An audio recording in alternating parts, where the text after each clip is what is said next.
Você é feliz?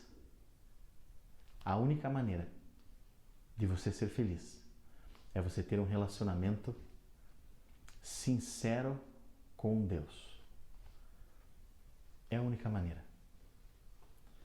Você não será feliz por ter muito, por ter muitos amigos, por ter muitas posses, por ter muita posição na sociedade, por ter muito respeito daqueles que te admiram, por ter muitos filhos. Você não será feliz por ter um bom casamento, por ter uma boa casa, por ter uma boa família. Você não será feliz por causa disso. Você vai ser feliz se você tiver um relacionamento saudável e sincero com Deus. Aí sim você vai ser feliz. Sabe por quê? Porque um relacionamento sincero com Deus significa que você não esconde nada de Deus. Você não esconde os seus defeitos, você não esconde a sua ansiedade, você não esconde o seu ciúme, você não esconde a sua ganância, você não esconde a sua inveja. Você fecha os olhos e fala: Deus, eu tenho medo. Você não esconde o seu medo. Fala: Deus, eu tenho medo dessa situação. Deus, eu tenho inveja dessa pessoa. Deus, eu tenho possessão, né? Eu quero tudo para mim. Deus, eu sou egoísta. Deus, eu quero tudo. Você não esconde essas fragilidades quando você tem um relacionamento sincero com Deus. E quando você não esconde, quando você abre isso, quando você confessa isso, quando você confessa esses desvios, esses erros, aí o Espírito de Deus modifica. Ele te traz a verdade. E essa verdade te liberta disso.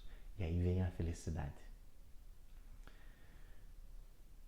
Se você busca a felicidade, em primeiro lugar, tenha uma relação saudável com Deus. E aí entenda essas 9 dicas que vamos passar para vocês a partir desse ensinamento. Eu espero nessa palavra poder levá-lo a entender qual é o segredo da felicidade, de acordo com a Bíblia. Vamos orar. Querido Deus, obrigado, Senhor, pelo coração dessas pessoas, de cada um que se dedica em estudar, entender e compreender a sua palavra, a sua verdade. Obrigado, Deus. Espírito Santo, somos um povo, somos seus filhos, que dia após dia tentam entender, têm aflições, têm desafios e por hora ou outra se sentimos infelizes, se sentimos angustiados, se sentimos sozinhos. E eu quero que você, Espírito Santo, revele através da sua palavra, através da Bíblia, através da palavra de Deus, como faz. Qual é o seu ensinamento para que encontremos a felicidade? Obrigado, Senhor. Abençoe cada coração, cada vida que se dispôs a ouvir esse ensinamento. Em nome de Jesus, Pai. Amém. Nós aprendemos até agora, nos vídeos anteriores, que uma vida viva, uma vida cristã vivificada é aquela que experimenta a verdade, é aquela que experimenta, que atua, que executa a palavra de Deus e tem a palavra de Deus como verdade, né? E conhecerá, né? E experimentará a verdade te libertará. Além disso, após experimentar essa verdade, você começa a combater algumas fortalezas mentais que você construiu durante a vida. E você começa a entender aquilo que é adequado e aquilo que não é adequado. E isso é um exercício dia após dia, experimentando, experienciando, vivendo, tendo contato com a palavra de Deus e com uma vida verdadeira, né, cristã. Porém, até agora não se tratou sobre felicidade. E o mais interessante é que a Bíblia ensina, Jesus ensinou o que é a felicidade, como ser feliz. E isso está escrito há muito tempo. Certamente é um pouco diferente do que nós entendemos como felicidade. A Bíblia não relata aqui que a felicidade é ser rico, é ter muitas coisas, é ter muitos amigos, é ter muito dinheiro, é fazer todas as viagens, conhecer o mundo. A Bíblia não diz que isso é felicidade. Porém, nós entendemos, e é uma fortaleza mental que tem dentro de nós, é que a felicidade é ter coisas. Né? E a Bíblia diz que a felicidade não é ter coisas. A Bíblia fala muito mais do ser do que do ter. Né? Conceito extremamente moderno nos dias de hoje, mas que já está escrito há muito tempo. Por isso que eu me refiro a isso como um livro de autoajuda, o original.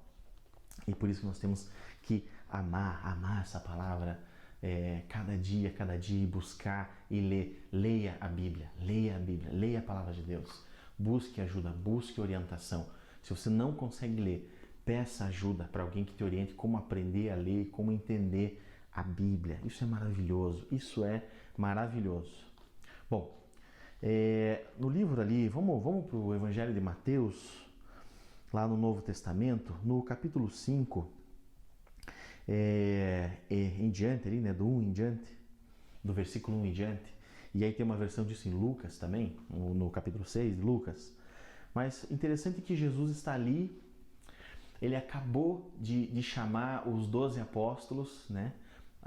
Lucas relata, Jesus estava ali com os discípulos, ou seja, todos aqueles que seguiam a ele, né? Que entendiam ele como uma referência e queriam copiar a ele. E naquela multidão, Jesus chama 12 apóstolos, né? Aqueles que iriam ser treinados por ele para implementar, né, o reino, para implementar a igreja, não a igreja edifício, não a igreja edificação, mas a igreja com I maiúsculo, né, a igreja simbólica, né, a igreja verdadeira, né, o evangelho, a igreja que conta a verdade, a igreja que conta os relatos do evangelho e transforma vidas e tal. Porém, Jesus está ali no meio daquela multidão e escolhe os 12 apóstolos, e aí a primeira coisa que ele fala para esses 12 apóstolos, ele chama eles ali num canto, né? E fala para eles e para os que podiam ouvir, né? Ele fala assim, eu tenho algo para ensinar a vocês, né? O que é felicidade. É isso que ele traz. O interessante é que esse é um dos primeiros ensinamentos ali explícitos de Jesus para esses apóstolos. Porque a busca da felicidade é algo fundamental, talvez a primeira coisa que a gente pense na vida é, puxa vida, eu quero ser feliz. Talvez não pense eu quero ser rico, talvez não pense primeiro eu quero ter muitos amigos, mas talvez pense eu quero ser feliz. Eu quero ser feliz. Você quer ser feliz? Todo mundo quer ser feliz. E aí, entendendo que todo mundo quer ser feliz, Jesus fala assim, vocês 12, eu quero ensinar sobre a felicidade. O que é a felicidade? O primeiro ensinamento ali. E diz assim ali no livro, né, de Mateus. Vendo as multidões, Jesus subiu ao monte, ali com os 12, e se assentou. Seus discípulos se aproximaram dele e ele começou a ensiná-los. O que eu estou fazendo agora com vocês. Ensiná-los. O que significa ensinar? Significa você absorver um conteúdo e, se necessário, fazer uma mudança mental, né? Aprender a vida. Então Jesus começou a ensiná-los, dizendo, bem-aventurados, ou, se você preferir, numa versão mais moderna, felizes, ou alcançarão a felicidade, ou serão felizes, né? Bem-aventurados é isso. Bem-aventurados os pobres em espírito, pois deles é o reino dos céus. Bem-aventurados os que choram, pois serão consolados. Bem-aventurados, eu vou trocar por felizes, tá? Por uma questão didática aqui. Felizes os humildes, pois eles receberão a terra por herança. Felizes os que têm fome e sede de justiça, pois serão satisfeitos. Felizes os misericordiosos, pois obterão misericórdia. Felizes os puros de coração, pois verão a Deus. Felizes os pacificadores, pois serão chamados filhos de Deus. Felizes os perseguidos por causa da justiça, pois deles é o reino de Deus. Felizes serão vocês quando por minha causa os insultarem, os perseguirem, os levantarem todo tipo de calúnia contra vocês. Alegrem-se e regozijem-se, pois que grande é a sua recompensa nos céus, pois da mesma forma perseguiram os profetas que vieram antes de vocês. Jesus divide aqui nove segredos para alcançar a felicidade. 9 ensinamentos. Não são segredos, estão aqui. E ele vem ali como primeiro momento aos apóstolos e fala: eu vou lhe ensinar como é que faz para você ser feliz. E hoje a gente vai falar do primeiro, né? Diz ali: bem-aventurados ou felizes ou serão felizes os pobres em espírito, pois deles é o reino dos céus. Bem-aventurados os pobres em espírito, pois deles é o reino dos céus. Aqui, quando você lê esse texto, você pensa assim: como assim? Felizes são os que têm o espírito pobre? Não é isso que o texto está dizendo. O texto diz: os pobres em espírito. O que isso significa? Esse texto está relatando que o conceito de pobreza aqui é não ter nada, desprovido de bens, não pertencer nada, ou bancarrota, né? E ele fala que os pobres em espírito. Quando a pessoa é pobre em espírito, significa que em espírito ela aceitou não ter nada. Ela entendeu que tudo o que ela tem, seja muito ou seja pouco, não é dela, é de Deus. Olha que precioso isso. Os pobres em espírito, vou repetir, são aqueles que entenderam que o tudo, né, que ela tem, seja muito ou seja pouco, não é dela. Ela é pobre, ela não tem nada, porque não pertence a ela. Entende isso? O que isso significa? Significa que muita gente, queridos, eu conheço muita gente com muito dinheiro. E eu conheço muita gente com pouco dinheiro. E é possível você ser pobre em espírito sendo muito rico. E é possível você ser rico em espírito sendo muito pobre. O que significa? Ser rico em espírito não é bom. A Bíblia diz que você não vai alcançar a felicidade. Se você for rico em espírito, se você achar que aquilo que você tem é seu, é de sua posse. A pessoa pode ter 1 centavo. Se ela acha que aquele 1 centavo é dela, pertence a ela é rica em espírito. E é engraçado que parece que isso é bom num primeiro momento, mas não é. Também a pessoa pode ter mansões, ser um bilionário, iates, carros importados, mas entender que nada daquilo, nada pertence a ela. E se em algum momento Deus quiser tudo aquilo, ela fala: não é meu, é seu. Essa pessoa é pobre em espírito. Ela entendeu que ela não possui nada, mesmo que tenha tudo. Eu conheço muita gente que se dedica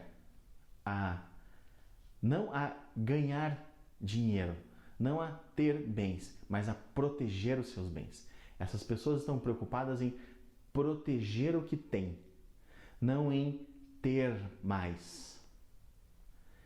E aí, quando você tem essa mentalidade de que você precisa proteger, porque senão coisas vão acontecer, você cria aflições, porque não é seu, não é para você ter medo de perder. Não é para você ser ansioso de que não vai ter recurso. Não é para você se sentir inseguro, inquieto com os bens que você tem, porque eles não são seus, eles são de Deus. Então todos aqueles sentimentos que vêm em tempos de crise, como esse que o Brasil está passando, eles não deveriam estar relacionados a eu vou perder tudo, eu não vou ter nada, eu vou ser pobre. Na verdade, todos nós somos pobres em espírito, porque nada nos pertence de fato.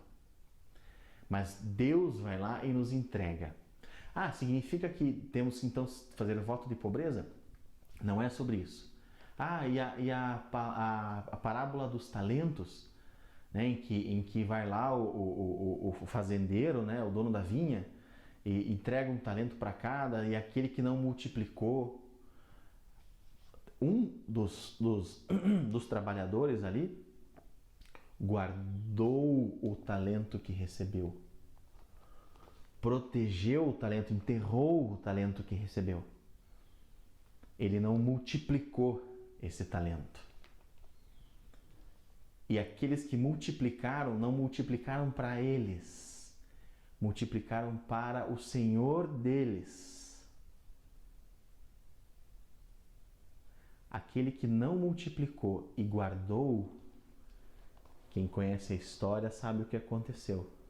Se deu muito mal. Aqueles que multiplicaram para o Senhor deles, porque o Senhor deles deu talentos, recursos para eles em maior quantidade, entenderam que aquele recurso não era deles e multiplicaram aquele recurso para o Senhor deles.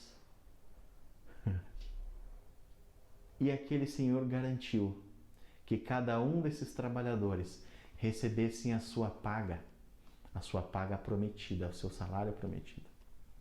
E eles foram tranquilos para suas casas, porque sabiam que teriam mantimentos, teriam recursos, não seriam nesse mundo miseráveis ou pobres.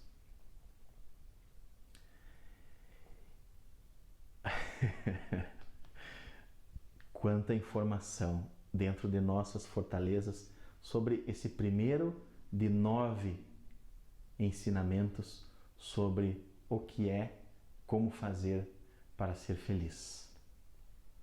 Reconheça Jesus na sua vida. Reconheça Jesus Cristo como seu Deus. E seja pobre em espírito. Deus abençoe. Até mais.